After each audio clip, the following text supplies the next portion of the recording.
El próximo año, el 2024, es un año de muchísimas definiciones.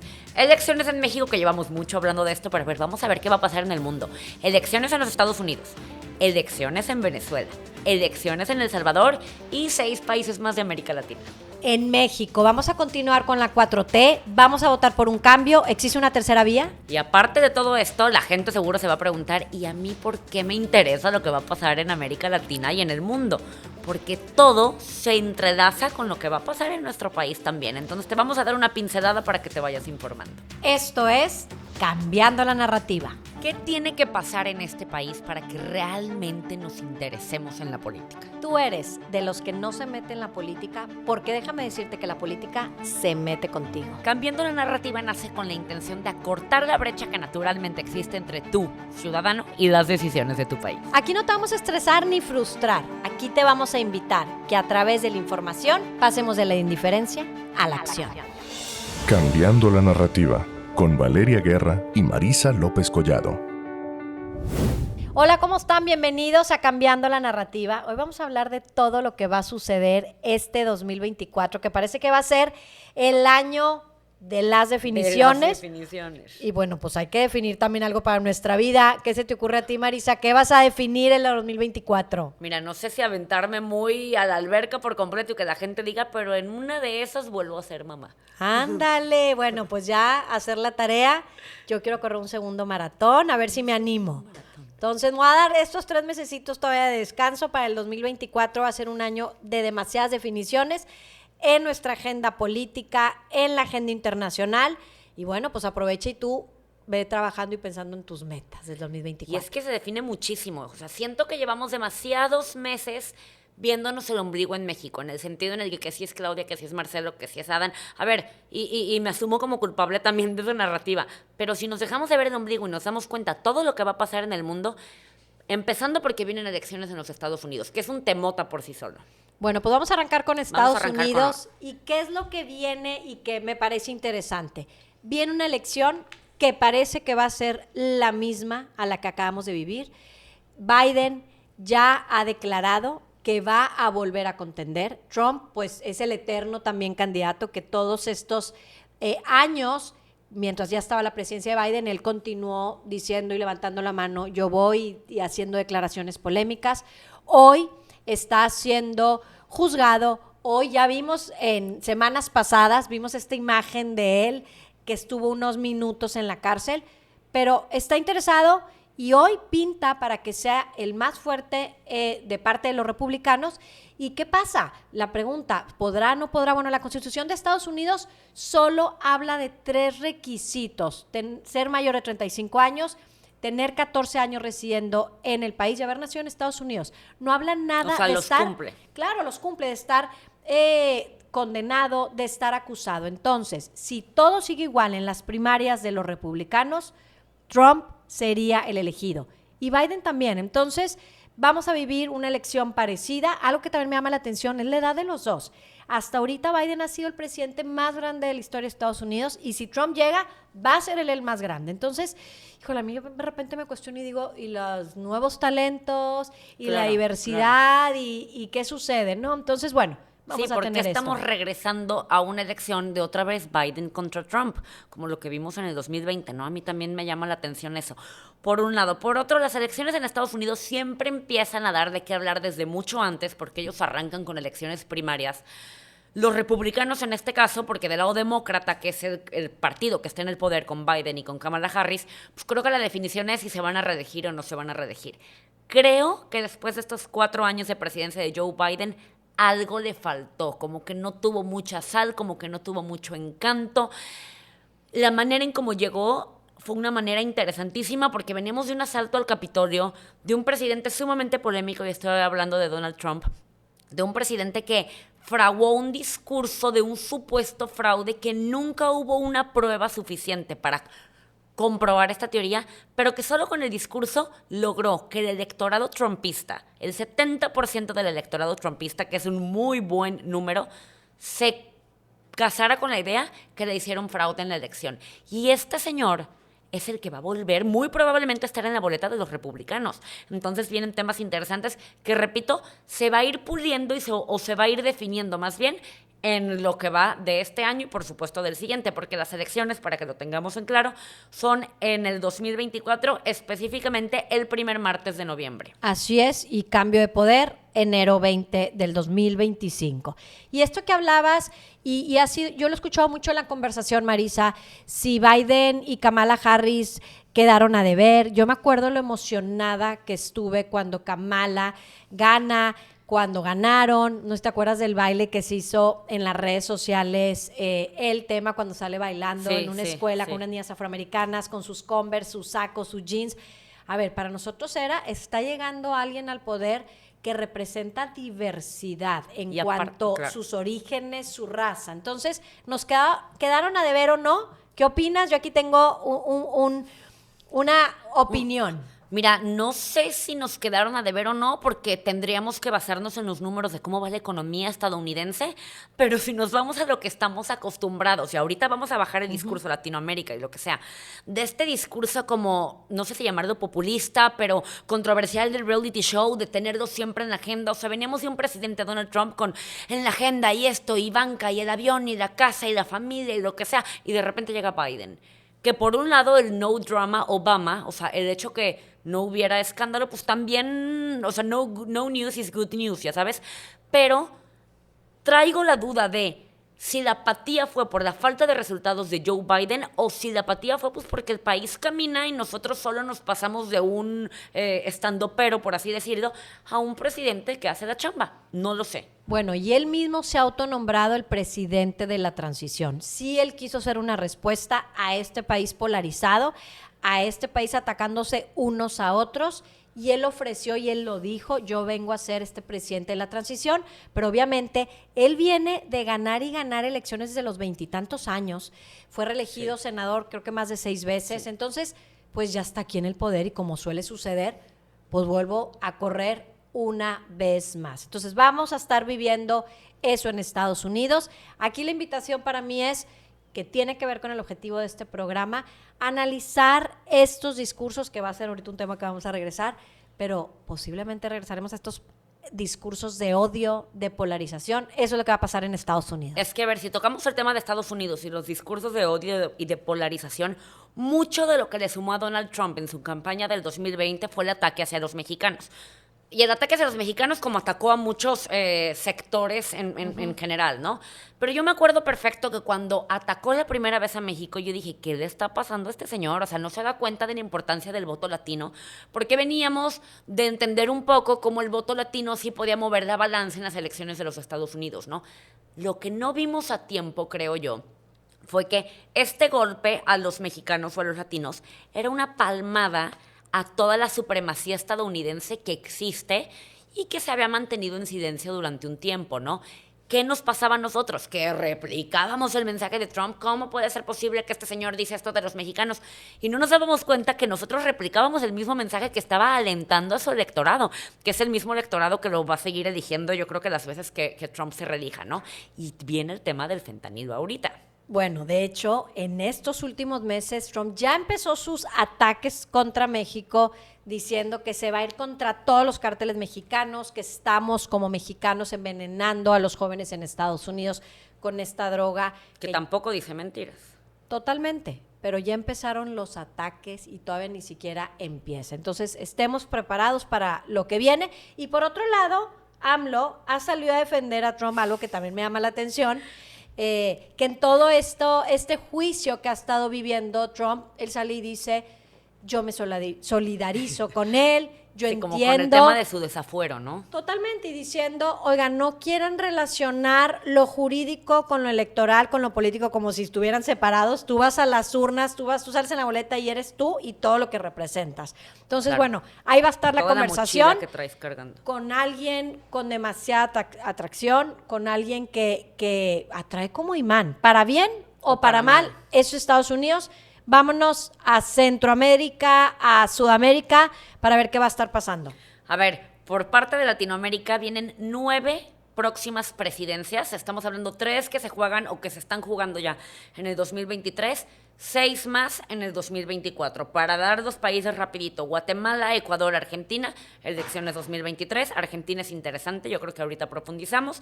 Y luego Panamá, El Salvador, Uruguay, República Dominicana, Venezuela y México, 2024. Vámonos solo a los más polémicos o a los más interesantes. El Salvador y Venezuela.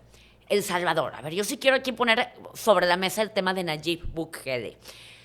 Nayib Bukele se está pasando la Constitución del Salvador por el arco del triunfo a través de un discurso populista que está consiguiendo una aprobación muy grande porque está resolviendo, y lo digo entre comillas, uno de los temas más sensibles, creo que para cualquier nación, que es el tema de la inseguridad.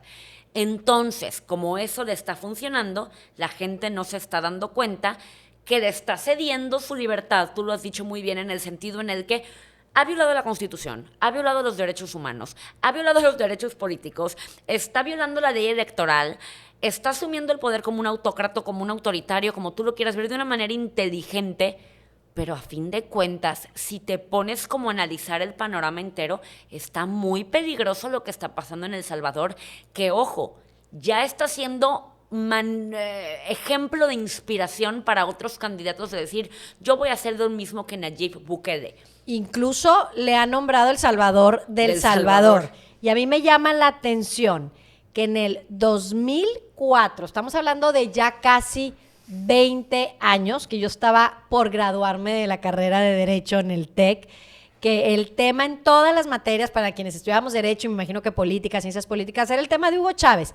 Y en ese momento la ONU publicó un estudio que decía que el 41% de los latinoamericanos estuviéramos o estaban dispuestos a tener a un gobierno autoritario a favor de tener un bienestar económico.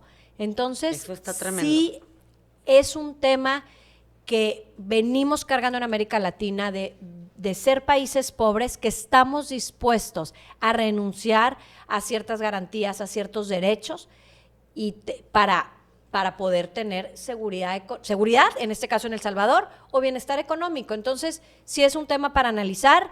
Y sobre todo que en las redes sociales, yo que lo he visto y obviamente pues todos, es ojalá hiciéramos eso en México y ojalá... Eso a mí me da mucho miedo. Y ves estas imágenes tan denigrantes, bueno, desde completo. mi perspectiva, para mí también, de las cárceles de El Salvador. Entonces, eso es lo que vamos a estar viviendo en El Salvador. Es que, a ver, yo sí quiero que lo entendamos porque es muy fácil decir Nayib Bukele bajó el índice delictivo a 0 en tantos meses en el país, pero ¿cómo le hizo? O sea, yo creo que vale la pena analizarlo. A ver, Nayib Bukele pero no, llega a la presidencia de El Salvador en el año 2019. 2 años después, en su elección intermedia, en la del 2021, gana la mayoría calificada en el Poder Legislativo. Con esto que consigue que todas las iniciativas de ley que él mandaba al legislativo se las aprobaban por unanimidad, ¿no? Con esto cambia su constitución. Y hay un término que es muy importante que tengamos en cuenta que se llama estado de excepción. El estado de excepción, la Constitución de El Salvador lo estipulaba que solo se podía aplicar en época de guerra y solo podía durar 3 días. ¿Qué pasa? Tienen un episodio muy violento en donde en un fin de semana hay una cantidad de muertos exacerbada en El Salvador y a partir de ahí Nayib Bukele usa esto y dice, a ver, estado de excepción. Y lo que tenía que durar 3 días lleva más de 1 año y medio. ¿Qué es el estado de excepción? Que te pueden detener por sospechar que eres como culpable o porque eres guerrillero, porque eres lo que tú quieras. O sea, te pueden detener sin darte derecho a un abogado, sin darte derecho a una llamada o sin explicarte por qué. Una violación tremenda a los derechos humanos de cualquier ser humano, ¿no? Con este estado de excepción, el señor está encarcelando gente por sospechas de pertenecer a las pandillas. En El Salvador padecían mucho inseguridad a través de las maras salvatruchas, que eran personas que pertenecían a una pandilla y que se tatuaban el cuerpo como para demostrar que pertenecían a ella. Entonces, si tú tienes un tatuaje, ese es un motivo suficiente para creer que puedes ser un pandillero y para meterte a la cárcel. ¿Qué pasa? Si lo vemos con los ojos que hemos ido analizando de la situación mexicana, esto es una violación tremenda a la Constitución. Ahí entraría el Poder Judicial. Bueno, pues en el mismo año en donde gana la mayoría en el Poder Legislativo, quita a los ministros del Poder Judicial. Entonces el señor está acaparando el poder completo. Todo el poder. Y no hay una figura jurídica que le ponga un alto. Así ha incrementado la tasa, aquí tengo el dato y sí lo quiero decir tal cual, el 1.5% de su población, de la población de El Salvador, está en prisión. Por eso, regreso a las imágenes que tú platicabas, son estas mega cárceles que está construyendo en donde vemos a todas las personas sometidas.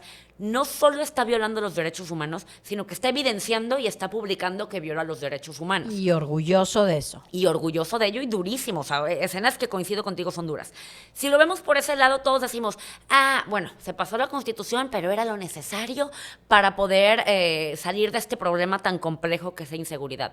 Si lo vemos realmente en temas locales, yo he visto documentales en donde, imaginémonos, y yo sí quiero tocar madera, que no llega tu hijo en la noche, entonces las mamás van a la cárcel a ver si en una cartulina está el nombre de tu hijo que fue de los detenidos del día. Por ser sospechoso por solamente. Ser sospechoso, Así exacto. es. Y como el Poder Judicial ya no se está dando abasto, están juzgando, Valeria, por bloques. Claro, entonces aquí la invitación es ¿qué impacto tiene esto en México? ¿Qué tiene con cada uno de nosotros? Porque nos pueden estar escuchando diferentes países y es decir, cómo están tan interrelacionados los países, sobre todo en América Latina, que vamos viendo este péndulo que va hacia un lado, los discursos, el común denominador. Entonces vamos a Venezuela para cerrar, vamos a Argentina para ahora sí irnos en qué tienen en común. México. Por completo, perfecto, buenísimo. Venezuela. A ti te tocó, y me encanta cuando lo platicas, vivir la elección en donde llega Hugo Chávez al poder. Impresionante, o sea, acaparaba todas las conversaciones, nadie podíamos creer lo que está pasando y unos años después, pues cuántas empresas transnacionales supimos que empezaron a salir, amigos míos que trabajaban en estas empresas donde se empezaron a salir, y hoy ¿quiénes quedan en Venezuela? ¿Cuánta gente se ha salido? Y el salir de tu propio país, que también en su momento lo vivieron los colombianos, pues sabemos lo que es dejar tu hogar, ¿no? Y eso es lo que han experimentado parte de los venezolanos. A ver, los venezolanos. Hugo Chávez gana en 1999 la presidencia de Venezuela, se queda en el poder hasta el año 2013 que fallece. En el 2013 llega su sucesor Nicolás Maduro, que ahí sí, a ver, el número no puedo entender todavía si fue una victoria cerrada o un fraude exacto, porque pierde contra Enrique Capriles, 49.9 sacó Enrique Capriles contra 50.1% de la votación que sacó el hoy presidente de Venezuela o dictador, Nicolás Maduro. Nicolás se queda en el poder desde ese entonces y en teoría lo han intentado sacar N cantidad de veces en N cantidad de situaciones. O sea, que si por las marchas, que si por la fuerza, ya hubo un intento de golpe de Estado, pero realmente a un dictador solo hay dos maneras de sacarlo y siento que estos dos caminos conectan en uno solo, que es a través de la fuerza. Porque, a ver, lo puedes intentar sacar a través de las urnas, pero yo no veo a un autócrata, yo no veo a un dictador diciendo, tienen razón, la población quiere que me vaya, ya me voy. Pues claro que no, o sea, por algo lleva tantos años en el poder, ¿no? Entonces tendría que ser el ejército o la fuerza el que le diga, que ya pasó en otros países de Latinoamérica, yo sugiero que aceptes el resultado, porque entonces la deducción es, pues si no lo acepto, vienen por mí por la fuerza, entonces mejor lo acepto y me voy por las buenas, ¿no? Pero ¿qué va a pasar aquí? Que el ejército lo tiene Nicolás Maduro cooptado por completo. Ese es el peligro, y lo tenemos que poner también sobre la mesa, de cuando un poder que debería de ser, o una fuerza más bien, que debería de ser independiente, apartidista, se mete en la conversación de lo político, como es el ejército. Y algo que también ha pasado en Venezuela estos últimos años, y lo vemos desde fuera, quienes no estamos ahí tan cercanos o lo hemos experimentado, es también la oposición no se ha organizado lo suficiente. Entonces ha sido para mí un dolor para los venezolanos que me lo han transmitido, decir, no nos hemos organizado o no somos suficientemente fuertes, algo les ha faltado. Y otra vez, ¿qué tiene que ver esto con nuestro país? ¿Cómo ha funcionado la oposición? ¿Cómo revivió la oposición? Claro. Entonces, bueno, nos da muchas lecciones. Aparte de todo esto, México tuvo una injerencia directísima porque en México se llevaron las mesas de negociación para establecer un proceso democrático en Venezuela, porque dentro de todo lo que Venezuela ha perdido ha sido a su instituto electoral, ¿no? Entonces pidieron intervención extranjera para que tuviera legitimidad el proceso, y también se ha ido rompiendo esta organización por parte de otros países, por lo que en lo que estamos ahorita es que sí, por ley hay elecciones en el 2024 en Venezuela, pero no hay fecha todavía definida, no hay proceso todavía definido, y la candidata de la oposición, que lleva sonando años ya, María Corina Machado, que era la puntera, o la que por lo menos marcaba más que estilo lo que pasó en México con Santiago, con Xochitl, con lo que sea. Los demás se tendrían que cuadrar. Si tú te metes y googleas candidatos opositores en Venezuela, toda una lista, ya sabes. Pero tú dices, a ver, ¿quién es el fuerte? Vámonos todos atrás de él. No sé si lo vayan a hacer, pero Nicolás Maduro ya inhabilitó políticamente a María Corina. Entonces, aparentemente vamos a ver ahí también cómo logra Venezuela salir de esta.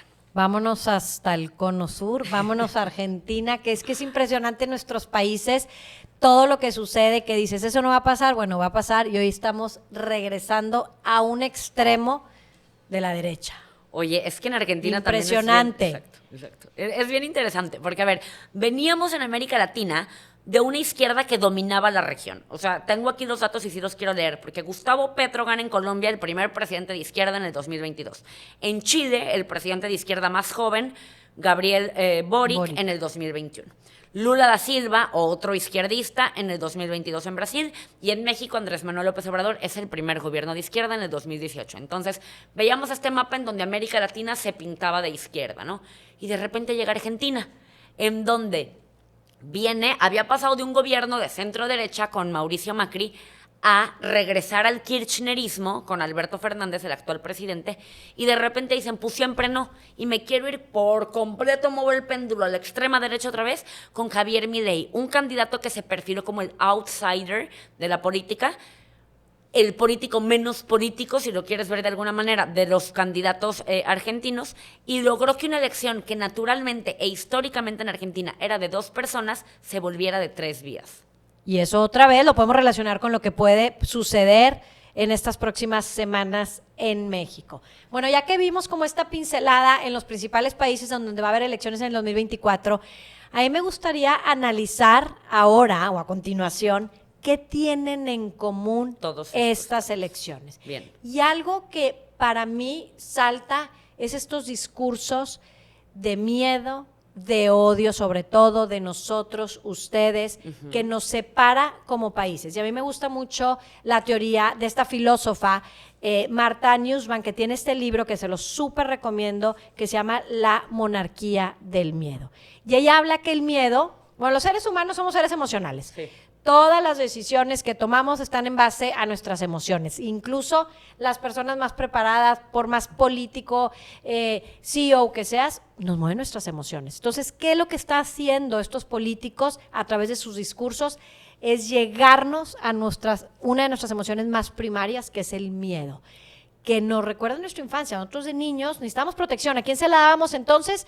Este poder para sentirnos protegidos a cambio de protección a nuestros papás. Y es lo que está pasando y es lo que esta filósofa propone, y es decir, estos discursos lo que nos hacen es hacernos sentir indefensos. Entonces los ciudadanos cedemos el poder a este político fuerte, a este político que define por mí, y es lo que vimos con Trump.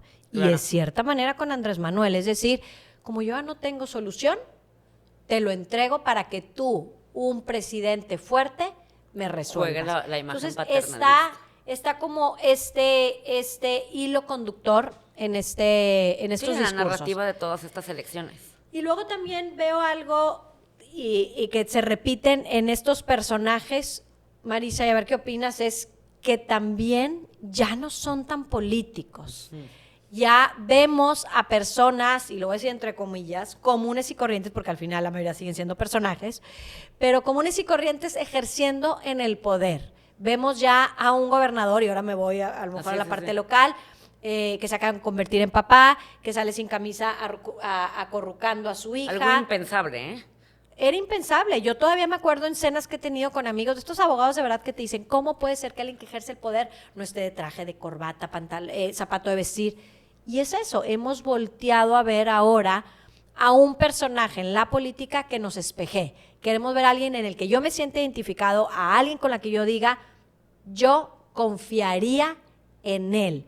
Entonces, a mí una pregunta que me encanta y la he escuchado mucho cuando estás en las elecciones es, ¿a quién le dejarías a tus hijos? Eso está tremendo, porque si me pones de los perfiles que tenemos en la agenda, no sabría a quién decirte. Pero coincido contigo que se está poniendo de moda, o por lo menos el electorado se perfila al perfil menos político de los políticos. O sea, hoy en día, si tú quieres participar en una elección y piensas subirte una camioneta, que llegar con un chofer, que te abran la puerta, ponerte un saco y hablar como hablaba Enrique Peña Nieto, ya la gente no te va a escoger. O sea, ya hoy les gusta la candidata de la bicicleta, el gobernador que lleva a su hija de estimulación temprana, el Nayib Bukele, que era como también el TikToker, por así decirlo, él se puso el dictador de las redes sociales, el Javier Milei, que dice pura controversia en Argentina, con un derechismo que realmente da un poco de risa en cierto punto, pero que a fin de cuentas lo catalogan el outsider que vino a cambiar la narrativa. Entonces ese es un común denominador muy, muy fuerte. Entonces